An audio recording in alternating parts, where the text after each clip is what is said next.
পর্যন্ত আমরা যারার গরো মা আসুন বাবা আসুন কষ্ট দিতাম না, মা বাবার কদর করতাম, মা বাবার কথা মানতাম, মা বাবারে বেজার করতাম না, খান্দাইতাম না।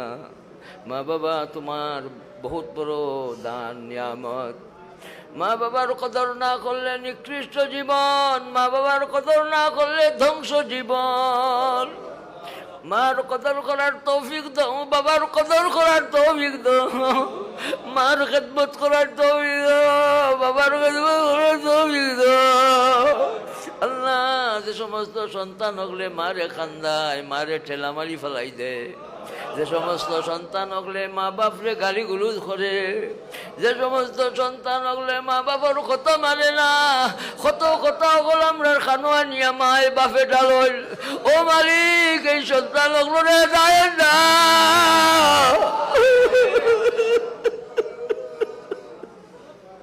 অত মায়ার মা বাবা, অত মায়ার মা বাবা, অত মায়ার মা বাবা। জোয়ান হইয়া মা বাবার কদর করবে না, জোয়ান হইয়া মা বাবার করবায় চায় না, বেমারি মা বাবার খেদমত করে না।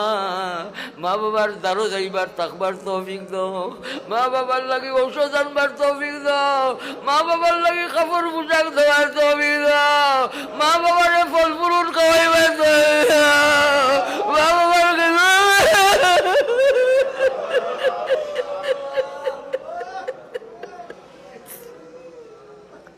তোমার নবীজি সাল্লাল্লাহু আলাইহি ওয়াসাল্লাম জিবরাইল আমিন আলাইহিস সালামের লগে দোয়ার লগে আমিন কইন। আল্লাহ জীবন শেষ হয়ে যাইব গো মালিক, মা বাবার কদর না করলে জীবন শেষ হয়ে যাইব। উকুকুল ওয়ালিদাইন থেকে আমরা বাঁচাও। যে সমস্ত মা বাবা কবরবাসী তারা জিয়ারত করার তৌফিক দাও, তারা আত্মীয় স্বজনের লগে সুসম্পর্ক রাখার তৌফিক দাও।